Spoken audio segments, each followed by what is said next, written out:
Территория, неисчерпаемые природные богатства, мощный потенциал развития, разнообразие народов и культур, уважение традиций, дружелюбие и готовность прийти на помощь. В 20 веке Советский Союз оказал африканским друзьям поддержку. Support to African friends in decolonizing the continent. It consistently defended the interests of African countries in international organizations, provided assistance to young states of the African continent in establishing security systems and sustainable national economies. In 2019, the first Russia-Africa summit took place. It opened a new page in the history of relations of the two long-standing partners. A second Russia-Africa summit and economic forum will give new, strong impetus to this process. Russia and Africa are key partners of the new world order. We keep up with long-standing traditions of friendship. Russia and Africa join together in the face of new global challenges. Today, Russia and Africa are new poles of emerging multiple world order. They help each other. They go in a path of becoming strong, prosperous, and safe regions. Bilateral economic cooperation is gaining momentum. Today, thanks to Russian companies on the African continent, large-scale technological projects are being implemented. Russia supports the aspiration of African countries to develop their own defense capacities. In order to address all tasks at hand, we need to be together. Russia needs Africa. Africa needs Russia. Russia and Africa, common history, common interests, common future for peace, security, and development.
Президент Российской President of the Russian Federation, Vladimir Putin, Chairperson of the African Union, President of the Union of the Comoros, Azali Assoumani, President, Chairman of the Bank of Directors of African Export-Import Bank, Benedict Orama, President of the New Development Bank, Dilma Rousseff, Patriarch Kirill of Moscow and all Russia, Moderator of the plenary session, Director of Africa Institute of Russian Academy of Science, Irina Obramova.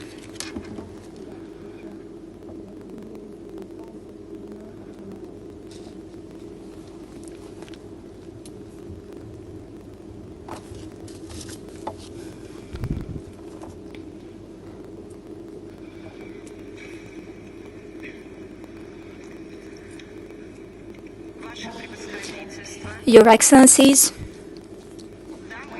ladies and gentlemen,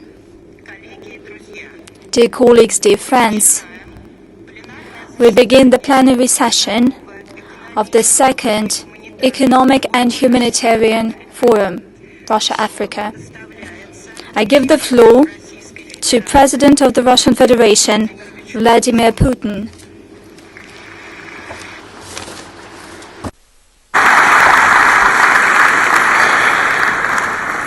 Спасибо. Thank you. Your Excellency Mr. Assoumani, Your Excellencies, Heads of State, Government, High Representatives of African countries, ladies and gentlemen. At the outset, I would like to cordially welcome all of you to St. Petersburg. Thank you.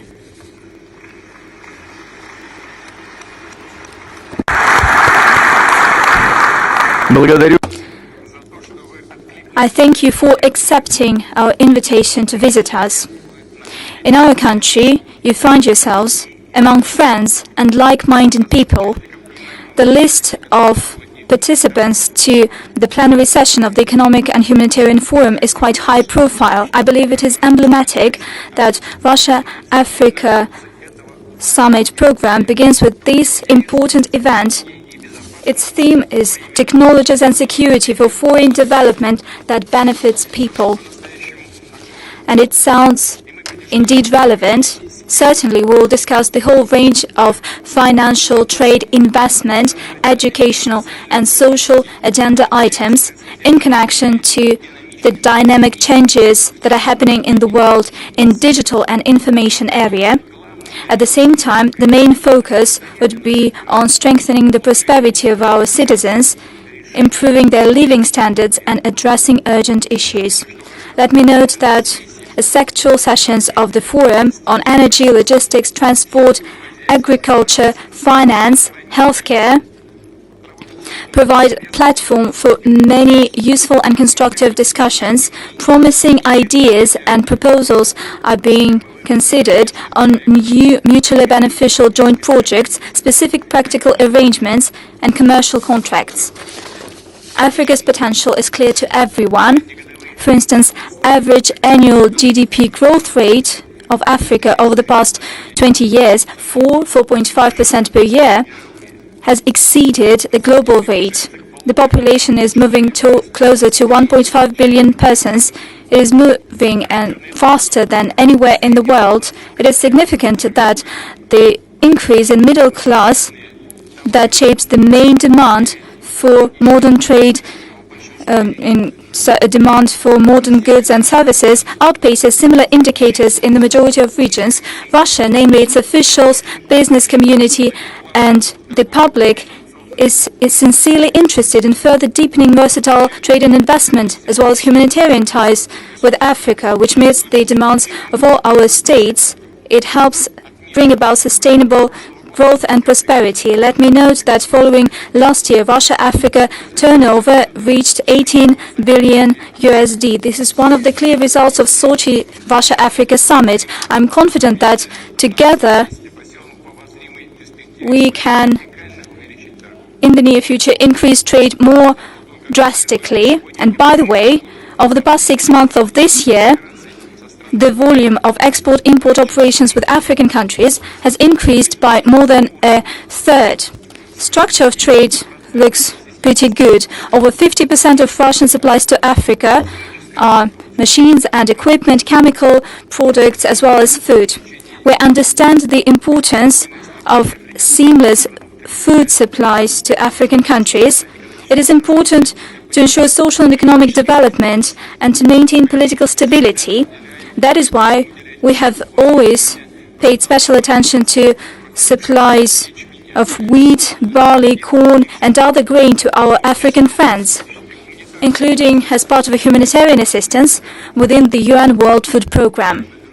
Dear friends, numbers speak for themselves. Last year, trade in agricultural goods between Russia and African states grew by 10%, amounting to 6.7 billion USD. In January-June this year, it grew by another record 16%.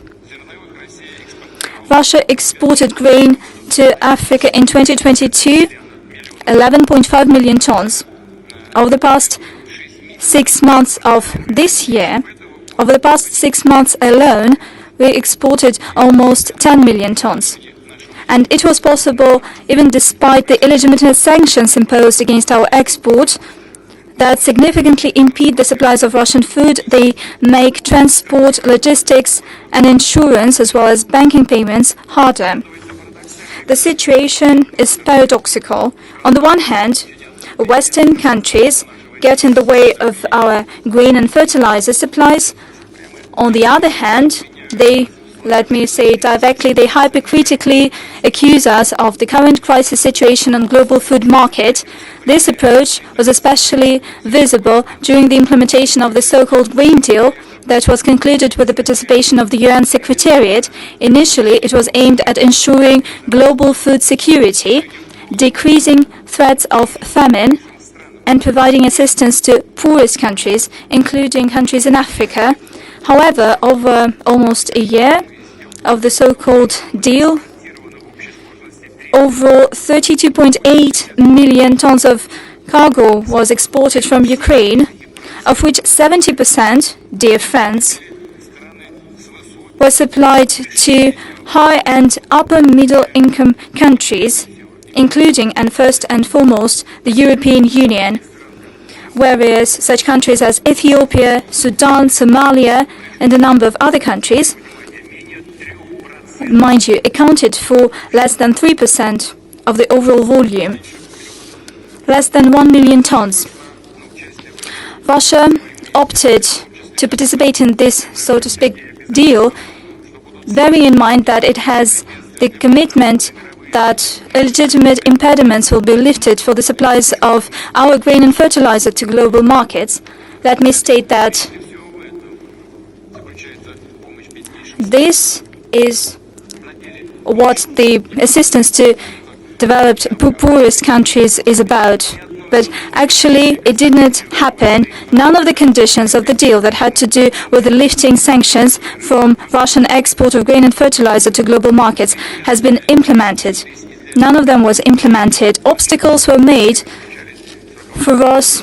And by the way, we've just met with the AU leadership and we talked about that. Impediments were made for us to provide free of charge mineral fertilizers to destitute countries. Out of 262,000 of tons of such fertilizers that are stranded in European ports, we managed to send only 2 batches, 20,000 tons to Malawi and 34,000 of Kenyans. All the rest remained in the EU, and that has happened despite the fact that we're talking about purely humanitarian campaign that should not be subject to any sanctions whatsoever. Well, somebody think that they do not want Russia to enrich itself, to invest this money to military means. But this was about free of charge supplies to poorest countries. Given all these factors, we refused to further extend the deal. I've said that our country is ready to make up for the Ukrainian grain, both on commercial basis and free of charge, to those countries in Africa that are in dire need, especially since we expect a record high harvest this year. As for the specific details, I should like to say that in the near months, 3-4 months, we would be ready to provide to Burkina Faso, Zimbabwe, Mali, Somalia, the Central African Republic, and Eritrea. We would be ready to supply 50,000 tons of grain to each. We'll ensure free shipping of this cargo. Probably several other indicators would be of interest. Over the past agricultural year, Ukraine has produced some 55 million tons of grain. Export amounted to 47 million tons. It's not a little indicator. Out of this, wheat accounted to 17 million tons. As for Russia, Russia harvested 156 million tons of grain. 60 million tons is something that we exported, out of which 48 million tons is wheat. The share of Russia and global wheat market is 20%, with Ukraine accounting to less than 5%. That means that it is Russia that is making a significant contribution to global food security. It is a big and responsible international supplier of agricultural goods. Those who claim that that is not the case, that the ensuring of the so-called grain deal of Ukraine, they are simply twisting the facts. They are telling lies. Basically, over the past decades or even centuries, this has been in the habit of Western countries. Our country would further, through its humanitarian supplies into area, would support the countries in need and the regions in need. We are actively participating in shaping a more just system of resource distribution. We spare no effort to prevent global food crisis. In principle, we believe that if it applies the relevant agrarian technologies, if it duly organizes agricultural production, Africa in the future could not only feed itself and independently ensure its food security, it could also become an exporter of various types of food. For its part, Russia would only support that. Let me assure you of that. Yesterday, with colleagues during bilateral meetings, we covered these topics, and African colleagues told me that they had opportunities to produce food. They need technologies and support. For its part, Russia is ready to share with African friends its best practices, expertise in agricultural production, provide assistance in introducing cutting-edge technologies. We seek to further cooperate and develop cooperation with African countries in energy. This cooperation is building on rich experience. Soviet and Russian experts for many years have designed and built key energy hubs in Angola, Egypt, Ethiopia, and other countries of the continent with total capacity of 4.6 gigawatts. We created, and let me highlight this specifically to you, dear friends, overall, we created a quarter of all hydropower capacities of Africa. Currently, Russian companies are implementing new win-win projects aimed at meeting growing demands of African economies when it comes to fuel and generating capacities to ensure access of Africans to affordable and reliable, sustainable and eco-friendly sources of energy. At various stages of our consideration, over 30 promising energy projects with Russian participation in 16 African states. The overall capacity of electricity projects that we are currently considering amounts to some 3.7 gigawatts. A broad range of services is offered to African partners by our company, Hydro, from designing and supplies of equipment to modernizing and construction of new generation facilities ready to operate. Gazprom, Rosneft, Lukoil, Zarubezhneft. These are our companies that explore oil and gas deposits in Algeria, Egypt, Cameroon, Nigeria, the Republic of Congo. Over the past 2 years, there's been an increase by 2.6 times of export to Africa of Russian crude oil products, LNG. Rosatom, our leading company in nuclear energy, is constructing nuclear power plant Daba in Egypt. At the same time, our state corporation is ready to provide to African countries its unique experience and unparalleled technologies in non-energy use of peaceful nuclear energy, for instance, in medicine and agriculture. Of special importance is deepening Russia-Africa industrial cooperation. Our industrial products, including vehicles, construction equipment, and so on, is broadly known on the continent. It enjoys huge demand. It is of good quality. It is safe and easy to operate. Africa has the special service centers to ensure maintenance of Russian equipment. We are developing new tools for preferential loans for Africans to purchase our industrial products, for them to transport it on the continent, and for post-purchase service maintenance. Russian Export Insurance Agency ensures loans, increased coverage. Under development is an Africa-oriented leasing mechanism and a specialized investment fund for participation in financing of infrastructure projects in Egypt, in the region of the Suez Canal, and we've discussed it with President Sisi. We will hopefully soon launch a Russian industrial zone. We expect that this year already we will see the construction of first production capacities, and that future the goods produced there will be exported throughout Africa. As one of the leaders in the field of ICTs, Russia is building up its cooperation with African states in the field of cybersecurity, artificial intelligence, and cyber economy. We have a positive experience in developing and using information technologies in tax administration, property rights registration, as well as provision of electronic public services to citizens and companies. We can assist those African countries who are interested in launching similar systems, and we are always ready to share our expertise in the context of technological development.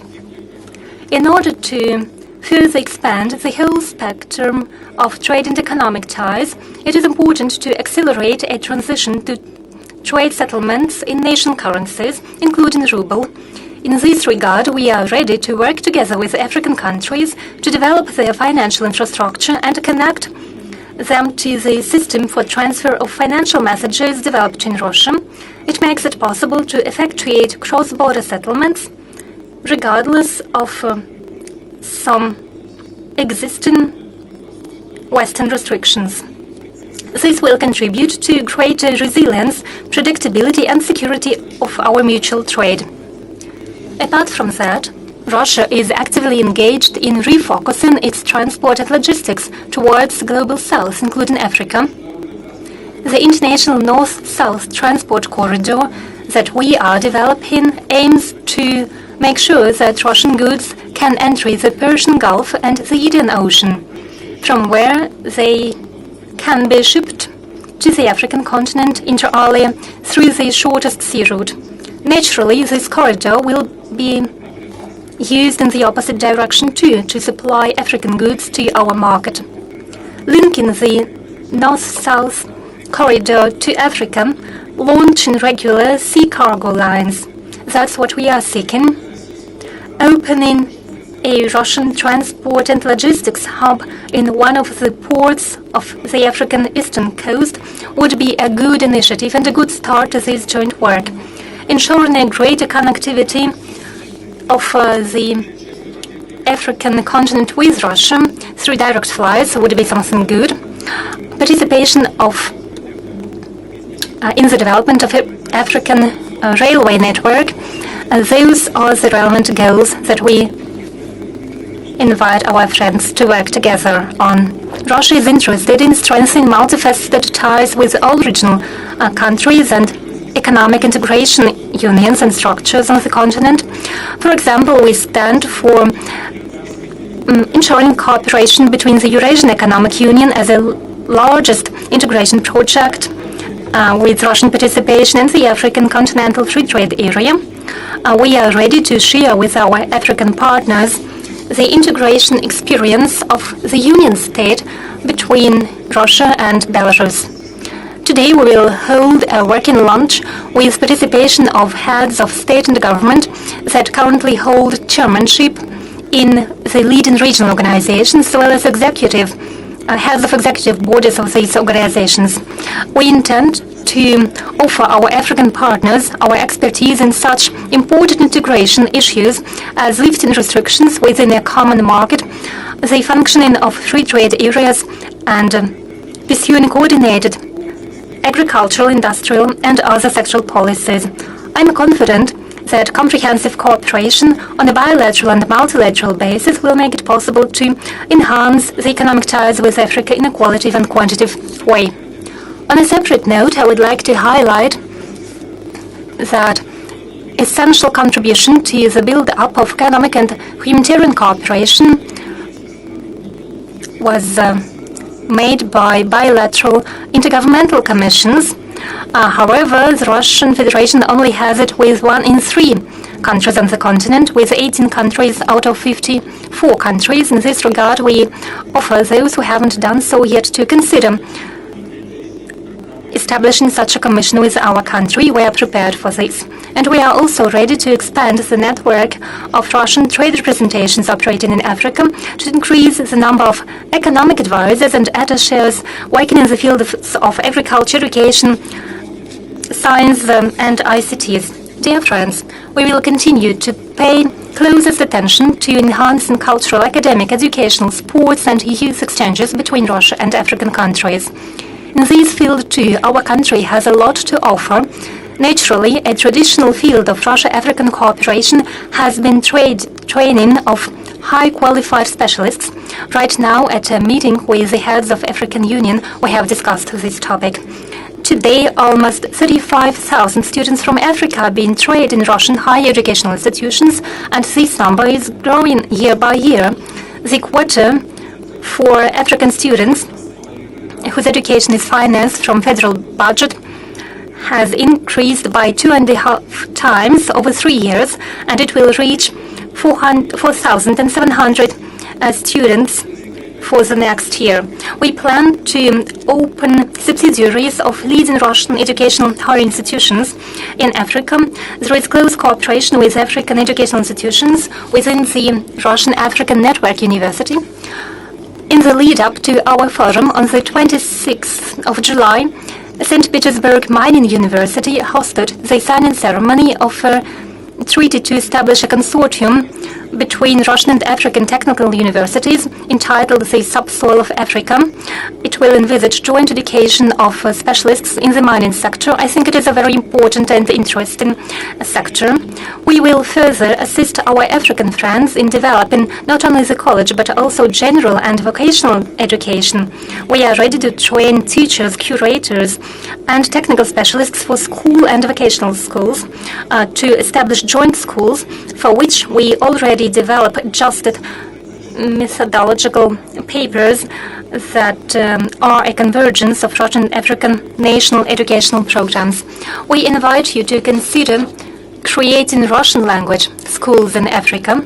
I'm confident that implementation of such projects, the learning of Russian language, implementation of high educational standards of our country will lay a solid foundation for further development of mutually beneficial and equal cooperation.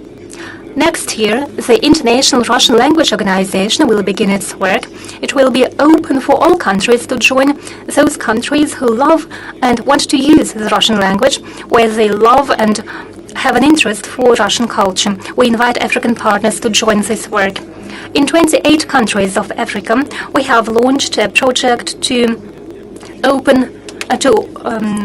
start open education centers for training for teachers of preschool institutions, as well as primary and high schools. To this end, we expect to significantly increase the number of African students in Russian pedagogical educational institutions.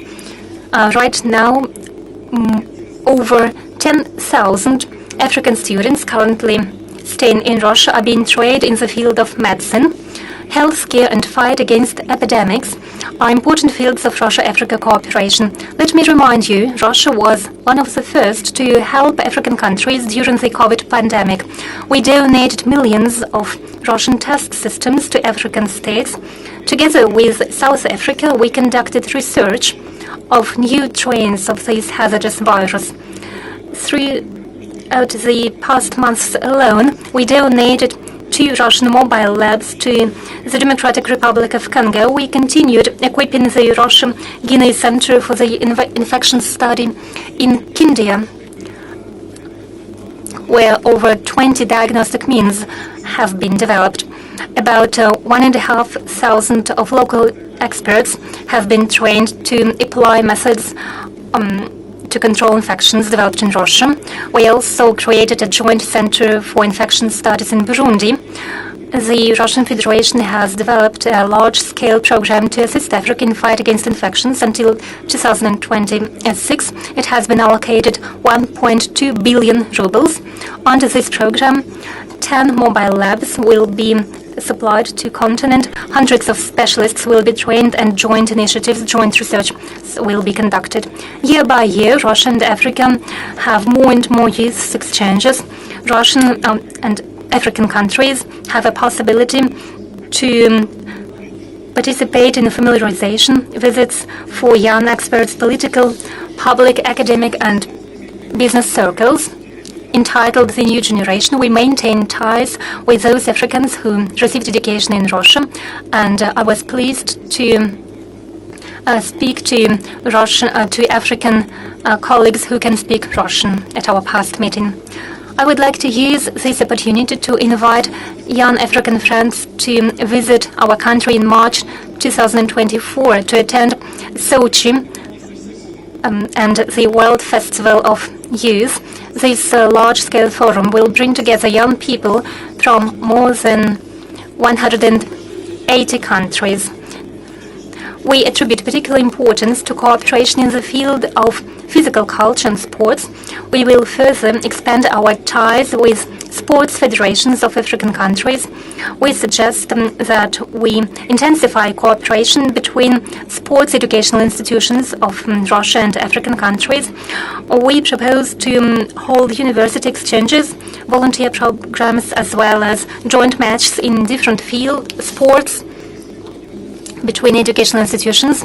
We invite African athletes to participate in the International University Sports Festival to be held in August next year in the city of Yekaterinburg, and in the Games of the Future that will be held in February and March 2024 in the city of Kazan. They are a combination of dynamic sports with most popular video games and technological devices. This new format will be a combination of classic and innovation sports.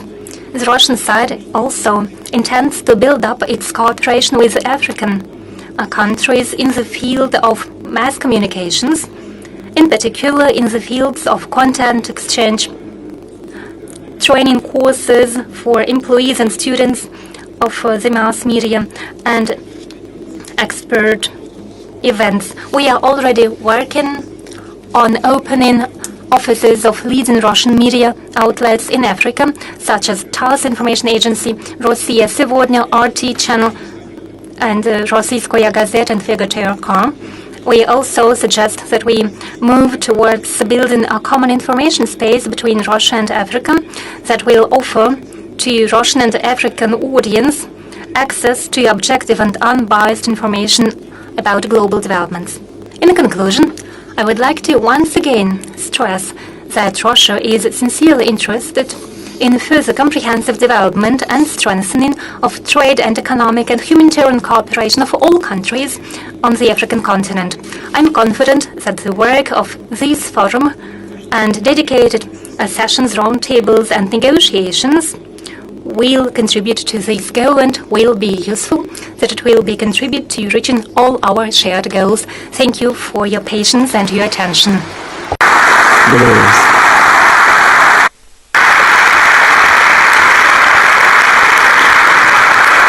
Большое спасибо. Thanks a lot, Mr. President.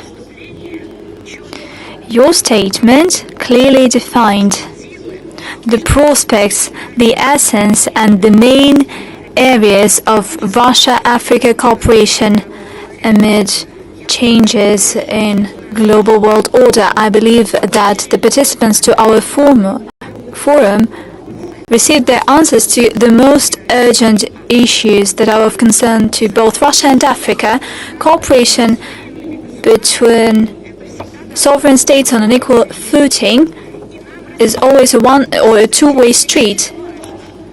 People in Russia are genuinely interested in knowing the opinion of African partners on the situation on the globe and the prospects of our cooperation. I am honored to give the floor to the chairman of the African Union, President of the Union of the Comoros, His Excellency Mr. Azali Assoumani.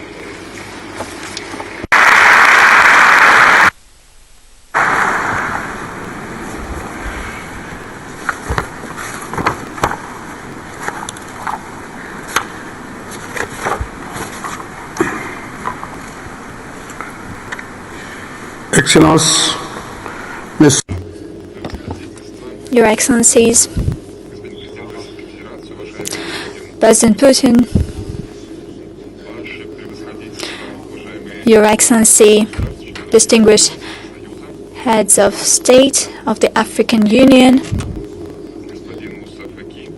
Your Excellency Mr. Moussa Faki, President of the AU Commission, distinguished representatives of the Russian Federation and of St. Petersburg, distinguished participants. It gives me great pleasure today to convey the greetings of the African Union to the second Russia-Africa Summit in St. Petersburg. It gives me great pleasure today to have this opportunity to speak on behalf of our organization on certain issues that are important to Africa, as well as to talk about our cooperation with Russia, an active global power that is actively present on our continent. From the outset, allow me to warmly thank, on my personal behalf, on behalf of the African Union, to thank the authorities of the Russian Federation for this warm welcome accorded to us in the wonderful city of St. Petersburg. Thank you for organizing this event. We are in northern Venice. It is a wonderful city. It shows the grandeur of Russian wisdom and the grandeur of its creator, Peter the Great. Currently, it is hosting the second Russia-Africa Summit, and today we talk about our shared history. Your Excellencies, ladies and gentlemen, multipolar world order of the 21st century could not be confined in itself. That is why Africa wants to establish honest win-win partnership with the rest of the world in terms of economy, inter alia.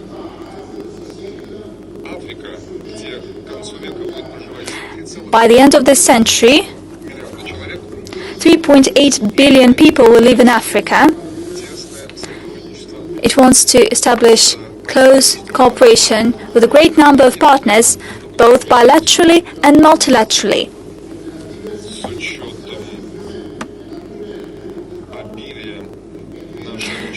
Since we have vast human and resource potential, and since we have great dynamics and labor force, we look forward to having a closer interaction.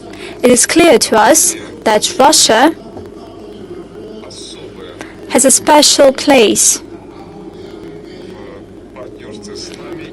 in our partnership, and together with Russia, we are ready to work on all major topics. Today's forum is taking place at a special point in time for Africa, as you know,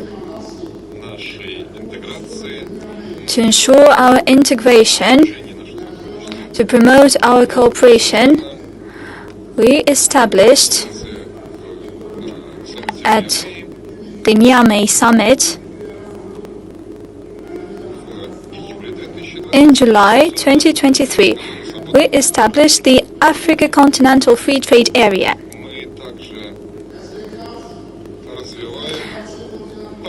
We're also developing the 2063 Africa Development Agenda. All these projects should lead us to new opportunities, both for local and international enterprises that are ready to invest in Africa. To achieve these goals, our partners certainly should adjust their activities to the peculiarities of our continent. Namely, they are indicated in 2063, namely when it comes to developing our infrastructure, industrialization process, the energy issues of our continent. These are the main aspects, the main areas where we can have an active cooperation with Russia. It is very important today to refocus our approaches in order to build win-win partnership to diversify our economy, especially since today we're chiefly exporting raw materials, but we're living through an industrialization period and we're working in order to ensure sustainable jobs. That is especially important for our youth. That is why it is so important to enhance public-private partnership in Russia-Africa context. This would allow broader range of stakeholders to get on board. Naturally, in this sense, the African Union remains the most important tool for the development of economic diversification, especially in the most promising areas such as agriculture, healthcare, education, energy, and other areas. Having said that, African enterprises need support in order to increase their labor productivity and to reach new markets.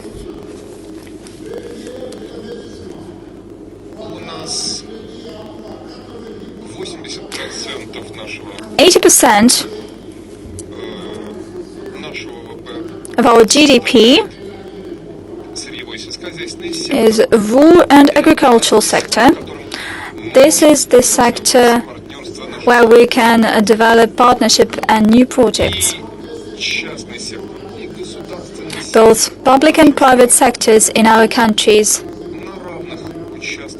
would participate on equal terms in this win-win partnership. Distinguished ladies and gentlemen, Your Excellency, today we are working in order to invest in new digital technologies that would set the new foundation for our cooperation. Today we'll witness digital revolution on our continent. This would allow us to participate in the new stage of industrial revolution and to address our economic and social issues in the best way possible. Actively engaging in this new revolution is something that is important to us, And that is why it is important to draw our attention to education, training of experts, especially among our youth, that should get involved in this efficient effort, both in public and private sectors, as well as within financial institutions. Distinguished ladies and gentlemen, our common goal is to set main tracks to enhance our cooperation for the benefit of our peoples. In this regard, let me dwell on the topical issues of grain supplies. This is a vital matter for us. The suspension of grain deal could somewhat affect our cooperation. Russia is closely cooperating with us. It has been doing a lot to fight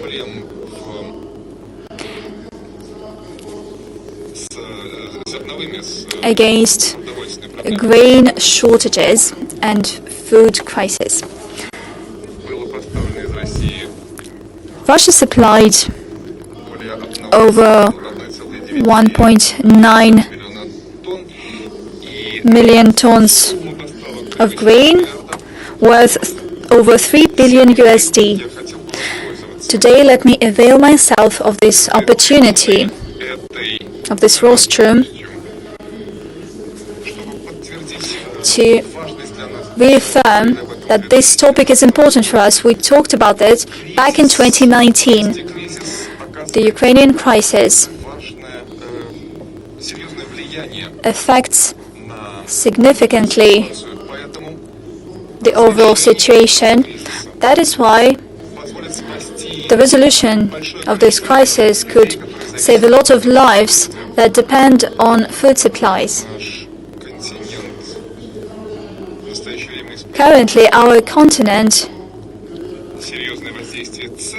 is significantly affected by food prices. That is why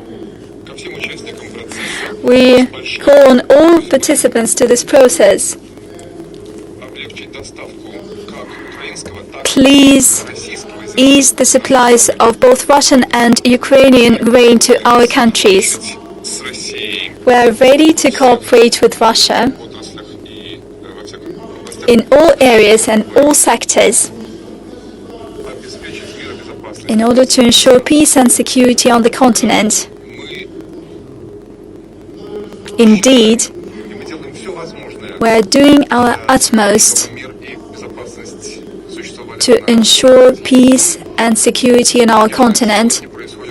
But certainly a lot of developments are ongoing currently. You know what has happened in Nigeria lately. That is why we strongly condemn developments in Niger, and we demand that the President of the Republic shall be set free, should be liberated, as well as his family.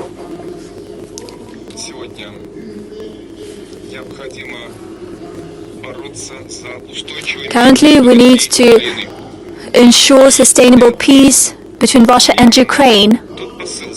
That is the kind of message that is sent by the African Union, and I personally, that is something that we had in mind when we visited Kiev, President Zelensky, and we request President Putin to ensure peace. We are confident that our call for peace would be heard, because that is something that the humanity needs today. On behalf of the African Union, I once again call to peaceful coexistence of Russia and Ukraine, fraternal peoples, neighboring peoples. I thank you for hearing and listening to our call. Today, we are fighting for a multipolar world.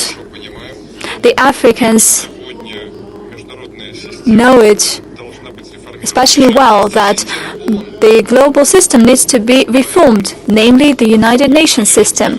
That is why, of course, Africa has the right to actively participate in the decision-making, namely as part of the permanent members of the United Nations Security Council.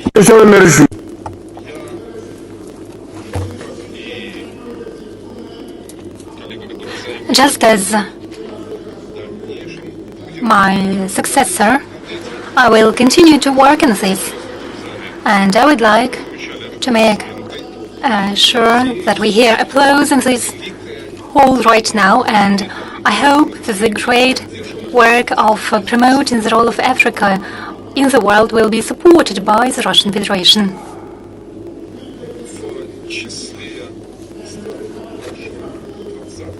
G20 countries also need to make sure that Africa becomes part of G20, otherwise it won't be able to be effective. Expansion of the African presence in G20 seems very relevant and important today. Ladies and gentlemen, Your Excellencies, today's summit gives us an opportunity to better understand what needs to be done by our countries together to make sure we can expand investment and to make sure we can use our potential in the best possible way. I would like to make sure that today's forum can deliver its recommendations for the development of public-private partnerships between Russia and African countries.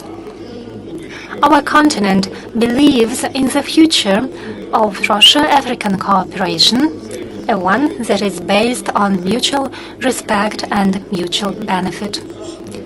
Undoubtedly, today's summit will be a chance for us to advance on this path, a path towards peace and prosperity for Africa and for Russia, in the interest of our countries. Thank you for your attention.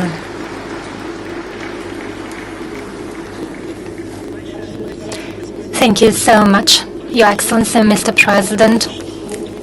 In your statement, you showed that Russia and Africa have similar positions on the situation in the world and new possibilities for our relations, and they converge in many respects. Let me say that the second Russia-Africa Forum is so particular because it is not only an economic but also humanitarian forum. It means that Russia and Africa are concerned not only by material but also by spiritual values. And now I would like to give the floor to His Holiness Patriarch Kirill of Moscow and all Russia.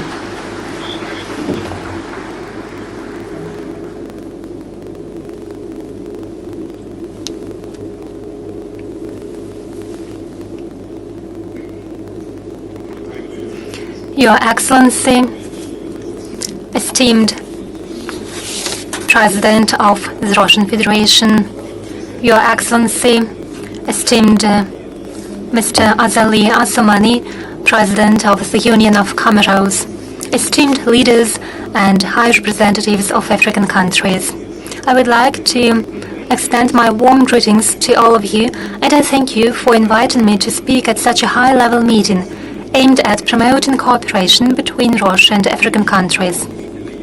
This forum is indeed a notable international event with a significant political, economic, religious, and I should also say spiritual and cultural dimension.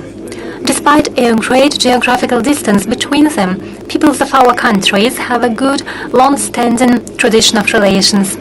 The secret behind their friendship is that Russia has never viewed the continent as a land to derive benefit from or as a target of colonization. Never has Russia spoken with the African nations in an arrogant manner from a position of superiority and power. In times of hardships, we always strived to show solidarity and offer help.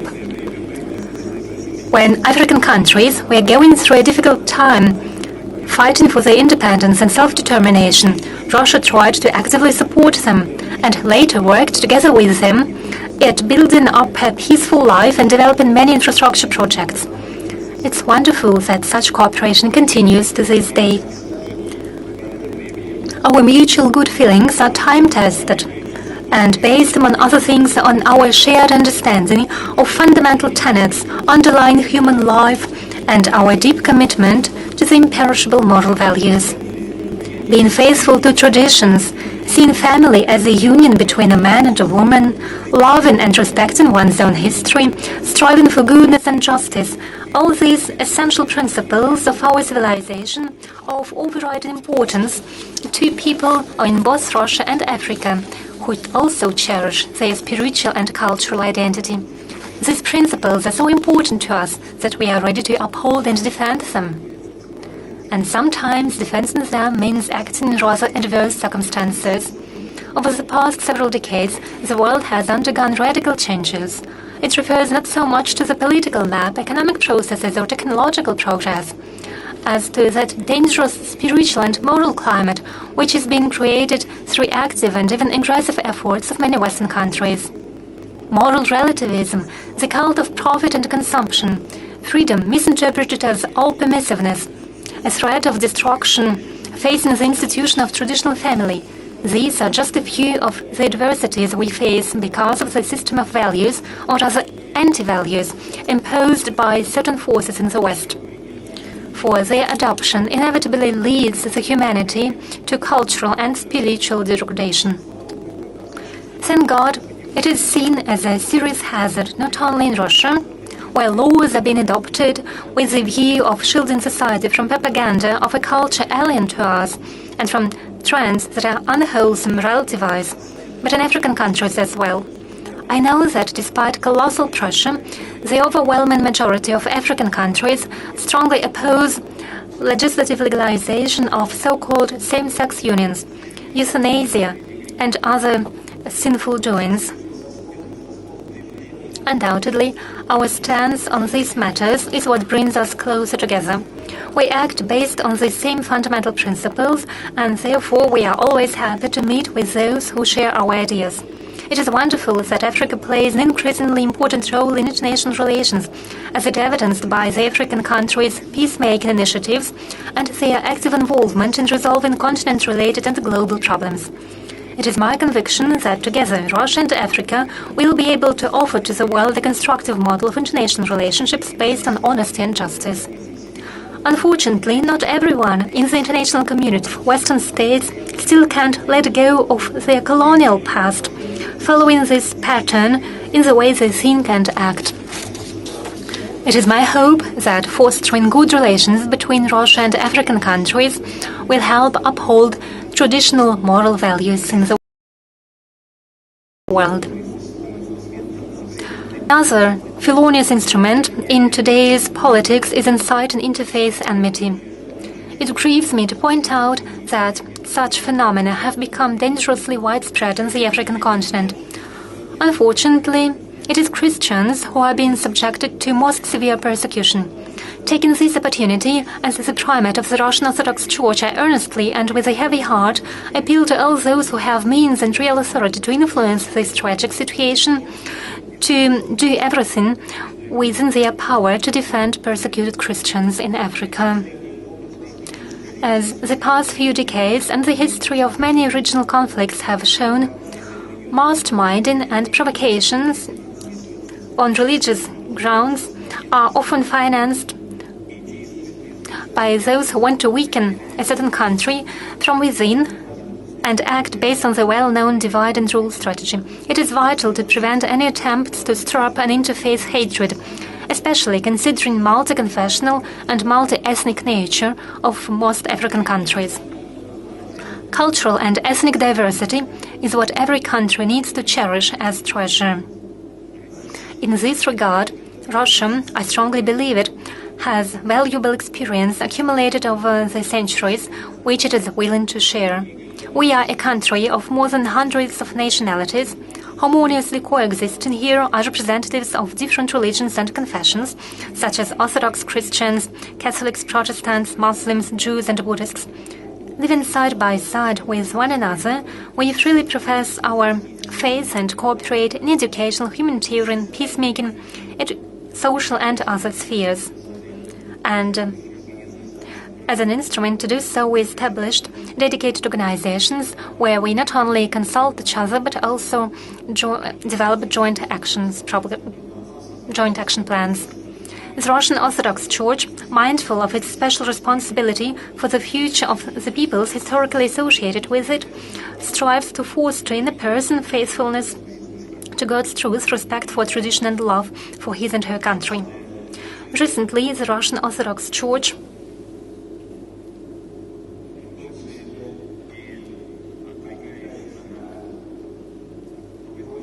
particularly in response to the appeals of Russian believers in Africa, in order to make sure that we can guide Orthodox people in Africa, we established the exarchate of the Russian Orthodox Church on the African continent. At the same time, there is nothing unprecedented in the Russian Orthodox Church's presence in the African land. First Russian parishes were opened on the continent as far back as the 19th and early 20th century. In Abyssinia, today's Ethiopia, Russian churches were built in 1889 and 1896. In Egypt, a permanent parish of the Russian Orthodox Church was set up in 1914. Following the revolution in Russia, with more and more people fleeing the country, new parishes started opening in Africa. In 1920, a church was consecrated in Tunisia. In 1922, a parish was established in Algeria. In 1927, Russian Orthodox parishes appeared in the territory of Morocco. And in 1998, I had the honor to consecrate the first Russian church in South Africa. In my capacity as chairman of the Moscow Patriarchate's Department for External Church Relations, and then as Patriarch, I visited 18 countries on the African continent from 1971 to 2016 in the south, north, east, west, and in central regions. My meeting with Mr. Nelson Mandela in his house in the early November of 1990 was particularly important to me. That year he was released from long-term imprisonment, and it seems to me that I was the first foreigner he received in his house. Mr. Mandela asked me to convey to the Soviet authorities his gratitude for their decisive role in supporting and providing him with everything necessary for fighting against the apartheid regime. As you know, in 1994, he became president of South Africa, and I have best memories of this person who really has done so much to liberate the world in general from apartheid, to make sure it is not considered as something that we can tolerate. To our deep regret, in 2019, the primate of the Greek Church of Alexandria, Patriarch Theodoros, definitely acting under external pressure, made a decision to recognize a schismatic organization in Ukraine. Those deplorable events, let me reiterate, prompted the Russian Orthodox Church to establish in November 2021 the Patriarchal Exarchate of Africa. It was our thinking that the Patriarch of Alexandria could in particular represent the entire Orthodox Church in the African continent. However, he was guided by some Western forces, and he created a new schismatic Orthodox group. Therefore, we had to respond to this step, and therefore we made the decision to build our churches on the African continent. There are not only Russian people who visit these churches, there are locals who profess Orthodox Christianity and belong to our church today. For a year and a half since its establishment, the Patriarchal Exarchate of Africa has opened over 200 parishes in 23 African countries. While developing liturgical life in its communities, the Exarchate also started implementing many humanitarian and educational projects, which include, among other things, translating books into local languages. Thanks to the establishment and intensive activities of the Russian Exarchate, Africans now demonstrate great interest of the Russian Orthodox Church. What many people value is that we're a church that preserves and cherishes the apostolic succession in its doctrine, sacraments, and spiritual experience, a church that does not distort God-given norms of morality in favor of some fashionable ideological trends. Developing our pastoral activities, we strive to make our contribution to the strengthening of Russia-Africa ties to improve people's welfare. Wherever our parishes open, there are new schools, water wells, electric substations, hospitals, and cultural centers. We are willing to build up constructive relationships with other religious organizations in Africa. Our parishes receive official registration in full conformity with local legislation, and I would like to thank leaders of the countries specifically for that. The Moscow Patriarchate is open for any initiatives beneficial for people aimed at building up peace and helping the suffering. With sentiments of affection, I address people living on the African continent, invoking God's blessing upon you. May the Lord grant peace and welfare to the peoples of your countries, and may He give wisdom, patience, and strength to state leaders. Hopefully, this forum will mark a new step in furthering cooperation between our nations in all areas of social life. Thank you for your attention, and I wish you success in your work.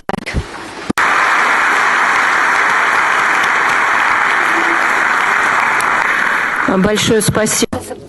Thanks a lot, Your Holiness. Thank you for your statement.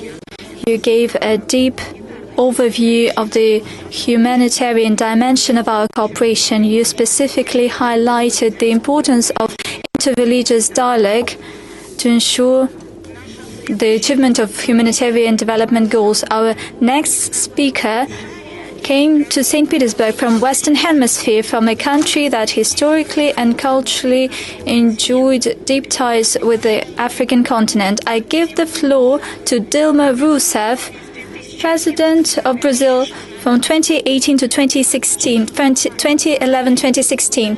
On the 24th of March, she was unanimously elected as the President of the new Development Bank of BRICS.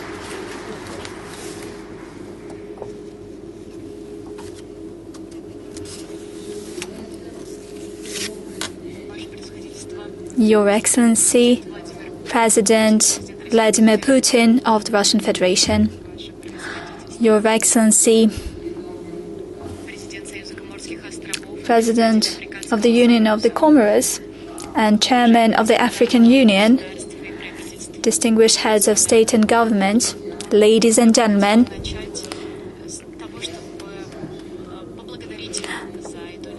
at the outset I would like to thank you for this initiative of Russia and the African states.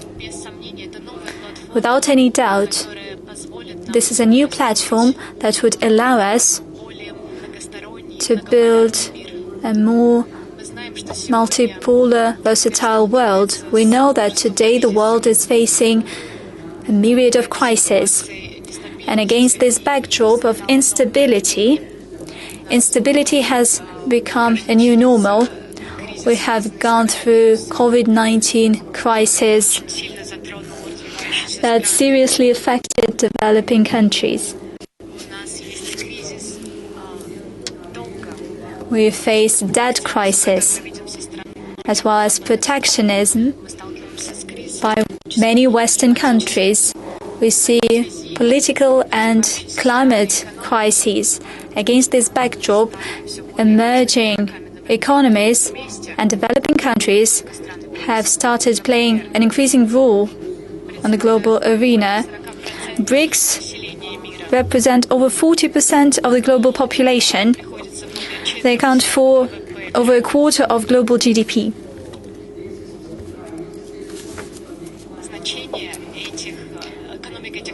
The importance of the economies of these countries is hard to overestimate. They cannot be compared to G7 economies. We know that protectionist policy that has always been pursued by one party always affects developing countries. The use of sanctions for political means and attempts to expand the jurisdiction of one country outside its territory does not resolve any problems. Quite the contrary, it aggravates these problems, as you might witness. We can see it in all repercussions, namely food security. We also witness it at the current forum that discusses both economic and humanitarian issues. The BRICS New Development Bank,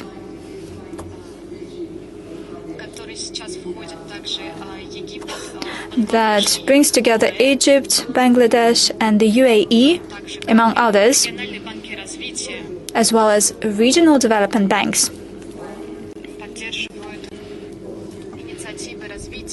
Our institution supports the development initiatives of developing countries all over the globe. They can count on an agreement on using national currencies in trade operations.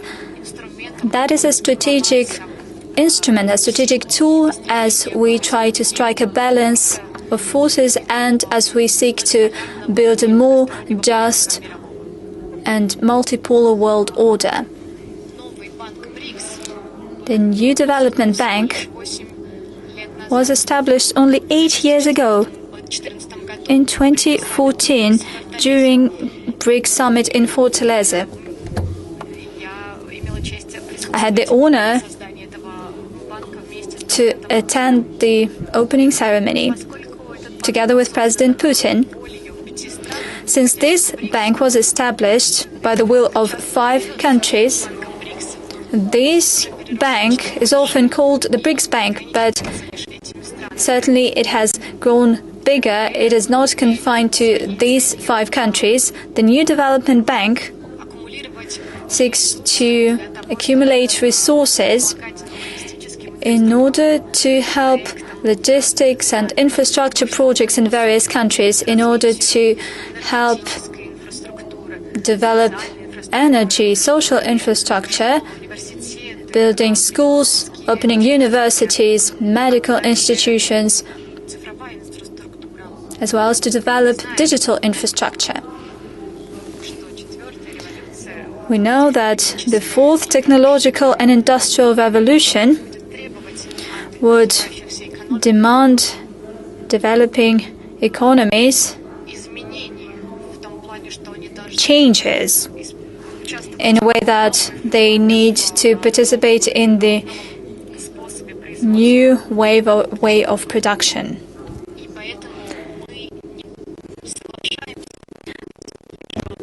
That is why we do not want to be the leaders of consumption of big companies. We develop and we pay attention to the development of infrastructure of developing countries and participating in developing economies. For our bank, this is one of our priorities.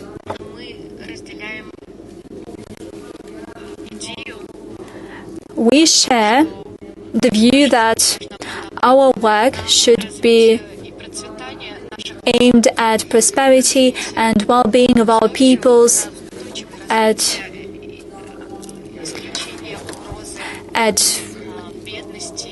uprooting the threat of poverty and famine.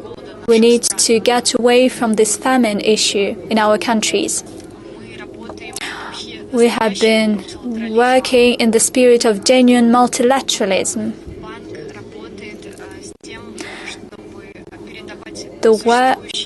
The bank is working in order to pass on best practices and experience of our development.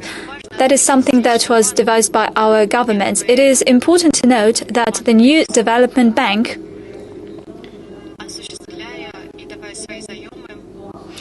provides loans and at the same time it is not prone to external factors. We know that other banks have been affected by external factors for many decades. We want to expand the influence of the new development bank on countries. We want to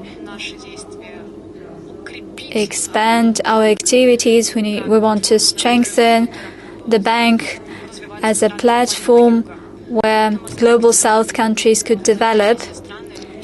In this regard, developing countries of all continents, especially Africa, Latin America, Asia, are our strategic partners. We are currently expanding the number of our shareholders and partnerships, but we are also expanding the importance of our projects that we are funding. We want to increase and enhance our clout in the region. We want to have a greater and closer cooperation with all the countries that are represented in the bank. We want to seek partnerships with countries, not only work with projects, we also want to work with private sector on projects that are of special importance. We would also like to get revenues from various markets and in various currencies. That is especially important. The new development bank would get revenues in various markets and in various currencies, not only dollars and euros, but also I'm talking about various currencies of developing world. We would like to increase the number of operations in national currencies in order to strengthen local markets that are part of the new development bank. We believe it is important to increase the share of private investment. We believe that our participants should not suffer from problems that could emerge in Western markets. That is why we develop our payment systems.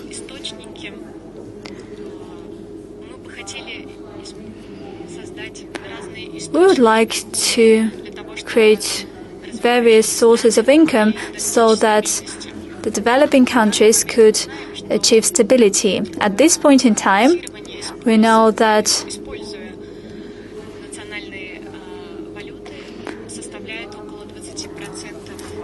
national currency settlements account for 20% of all operations of our bank. Nearly a third of all transactions in Chinese banks are carried out in national currency. As for our program for 2022-2026, there are some 30% of participation of a share of national currencies. Let me especially draw your attention to the fact that the use of national currencies is one of our priorities as we build a new financial architecture in the world. We're not saying that you need to replace some currencies. We are saying that we need to expand the use of national currencies and expand the existing infrastructure. Latin American countries, as well as African and Asian countries, often suffer from negative economic repercussions that they cannot control. For instance, increasing interest rates.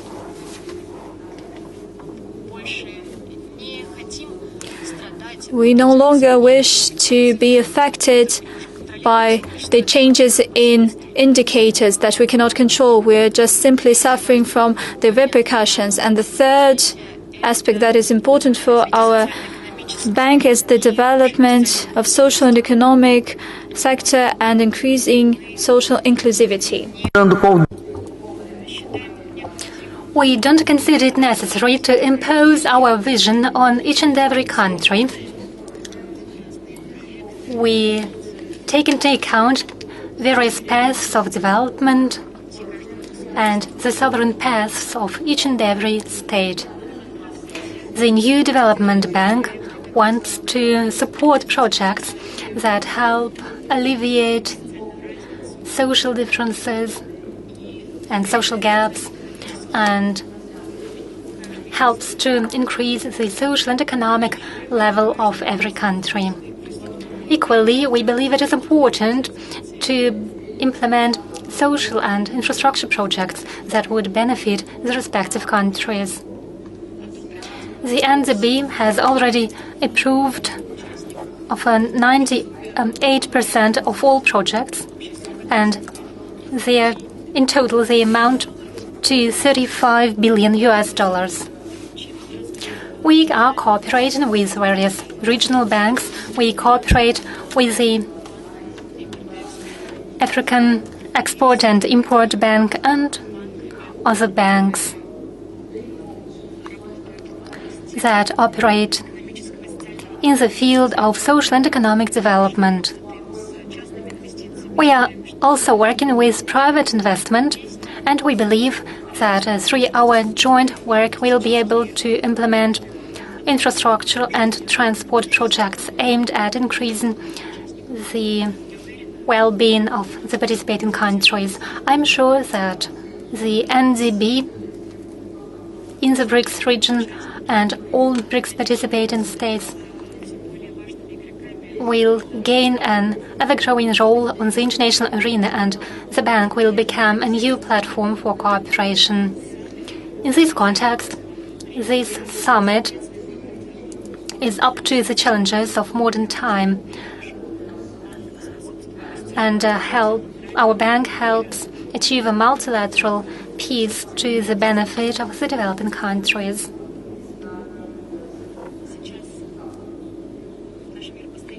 Right now, our world is changing and is facing various threats. Altogether, we can better respond to these new challenges. Where there is no peace, there is no stability. Where there is no stability, there is no development, including sustainable development. And where there is no sustainable development, we want to be able to reach any agreement or any arrangement to make sure that together we can effectively improve our lives and reach arrangements that would contribute to enrichment of the peoples of our planet. Thank you very much.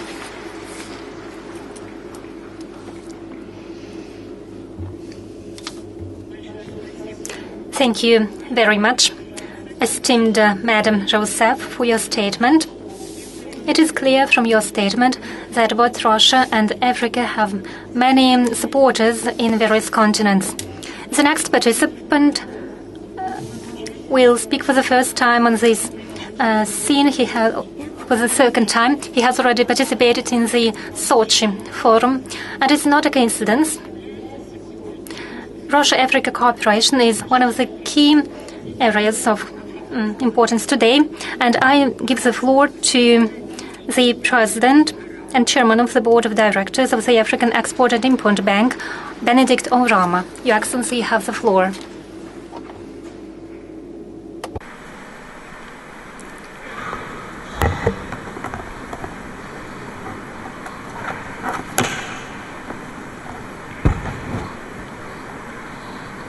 His Excellency Vladimir Putin, our dear host and President of the Russian Federation, Your Excellency Azali Assoumani, President of the Union of the Comoros and Chairperson of the African Union, Your Excellencies, African heads of state and their representatives here present, Your Excellency Musa Faki Mahamat, the Chairman of the African Union Commission, Your Excellencies, distinguished ladies and gentlemen. It gives me a great pleasure to have been given the opportunity to make remarks during the 2023 Russia-Africa Economic Forum. Special thanks to His Excellency President Putin, his government and the people of Russia for demonstrating once again the strong bond of friendship and partnership between the Russian people and the African people, even in the midst of unprecedented global challenges. Your Excellencies, when we met in Sochi in 2019, during the first Russia-Africa Economic Forum and Summit, we committed to systematically pursue stronger trade and investment ties between Russia and Africa, to reset socio-economic relations on the foundations of the solidarity formed during Africa's struggle for independence in the 1950s and the 1960s. We projected moving two-way trade to closer to $40 billion by 2026. Your Excellencies, in the 4 years to 2021, the trade flows reached almost $20 billion, from about $10 billion 5 years earlier. These are despite the COVID-19 pandemic and other significant global difficulties. With the strong partnership between Afreximbank and Russia Export Center, we expect a doubling of the trade flows in the next 4 years. Some progress is being made, and we believe that this is achievable. The global food security challenges have brought to the fore the critical role trade with Russia plays in guaranteeing Africa's food security. A significant proportion of African economies depend on Russia for the supply of fertilizers, and 30% of African cereal imports are from Russia. Ensuring that these trade flows continue remains a priority of Afreximbank and its African member states. That is why, in the context of the unprecedented global uncertainties, Afreximbank has been working with the African Union Commission, the United Nations system, and our Russian partners to use an e-commerce platform called the Africa Trade Exchange to facilitate seamless flow of goods and payments in any currencies the sellers and buyers choose, and in a transparent manner. Afreximbank is able to offer trade services, SC confirmation facilities, and payment services under that platform. It also offers other banks the opportunity to participate in supporting the trade. The Africa Trade Exchange is a platform which we use to pool African demand for grains and fertilizers, against which Afreximbank has placed an aggregate credit limit amounting to $3 billion to support the trade. The $3 billion represents what is available and can be used on a revolving basis to support the significant demand for food and fertilizers today on the continent of Africa. We look forward to continuing this effort with our Russian partners. and using this platform to ease access to grains and fertilizers. Every day, 300 million Africans go hungry. And it is important that we all do our best to make sure that until we begin to achieve food sovereignty, that we ensure that food security is attained. Beyond the immediate food security priorities, Afreximbank and the Russia Export Center are collaborating to promote trade and investment in other critical sectors, with our emphasis placed on those activities that will help integrate the African economy and advance the implementation of the African Continental Free Trade Agreement. Afreximbank stands ready to offer its array of products to support investments in agriculture, industrial parks, health, and other critical infrastructure. Through partnership with the Russia Export Center, Afreximbank will be able to support African investors also who are willing to exploit the opportunities in Russia. So while we welcome the investments from Russia into Africa, we also hope that African investors can look into Russia, because it is when we have two-way investments that we can accelerate trade flows and economic integration. Your Excellencies, by the end of this second summit, I hope that Russia and Africa will have strengthened their solidarity, laid the foundation for rebuilding the supply chains for grains and fertilizers trade between Africa and Russia, which is today a bit broken. And this is important so the billions of dollars in the trade can continue. I was very happy when His Excellency President Putin spoke about all the arrangements being made to open new trade routes that will make it easier for this trade to go on seamlessly. I hope we also find common grounds to explore the tremendous investment opportunities in Africa opened by the African Continental Free Trade Agreement. Your Excellencies, less than 20 years ago, Russia was a net importer of food.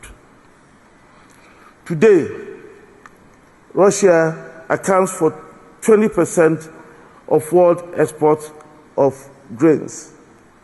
We hope that the new partnership we are forging with Russia under the Russia-Africa Summit will make it possible for Africa to attain the same goal in a very short time.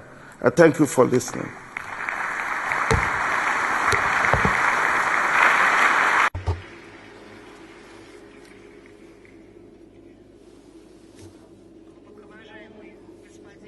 Your Excellency, Mr. Oromo, I thank you and all participants of the plenary session for their statements.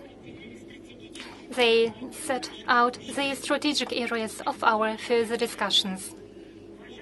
Your Excellencies, distinguished participants and guests, the plenary session is over. I wish you all a successful and efficient work. Thank you.